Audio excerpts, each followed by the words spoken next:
চা is the secret of my energy. চা খাবে এটা আবার কি কথা? ছোট কাপে খাবেন না বড় কাপে খাবেন এটা জিজ্ঞেস করবা। আমরা যারা চা খোর তারা 5 টাকার চা খাওয়ার জন্য 5 মাইল ট্রাভেল করে যেতে পারি। ঝুমঝুম করে বৃষ্টি পড়ছে, ইস এক কাপ চা হলে ভালো হতো। আরে বাপরে হু হু হু কনকনে ঠান্ডা, উফ এক কাপ চা হলে ভালো হতো। মাথা ব্যথায় মাথা ছিঁড়ে গেলেও আমরা কিন্তু ওষুধ খাই না, আমরা চা খাই।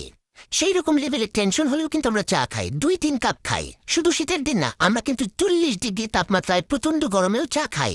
ভালো ফিলিংস হলে চা খাই, দুঃখের ফিলিংস হলে চা খাই। ডিপ্রেশনের বাপদাদা 14 গোষ্ঠী চলে যায় শুধুমাত্র 1 কাপ চা খেলে। আমাদের কোনো ভিটামিনের দরকার হয় না, ভিটামিন টি মানে চা হলেই যথেষ্ট। চা হচ্ছে ভালোবাসা, চা হচ্ছে ইমোশন। চা ছাড়া তো আমার পরাণ আর কিছুই চায় না। চা খাওয়ার সময় যদি কেউ শব্দ করে চা খায় এরকম করে, তাও ভালো লাগে। ইম্পর্টেন্ট কোনো কাজ আছে সেটা পরে, আগে চা খেতে হবে, কারণ চায়ের চেয়ে ইম্পর্টেন্ট কিছুই হতে পারে। সকালবেলা নাস্তার পরে চা, দুপুরবেলা লাঞ্চের পরে চা। চা প্রেমিকদের চা খাওয়ার কোনো টাইম নাই। সকাল দুপুর রাত সন্ধ্যা যখন তখন আমরা চা খাই, এমনকি মধ্যরাতে 2টার সময় আমরা চা খাই।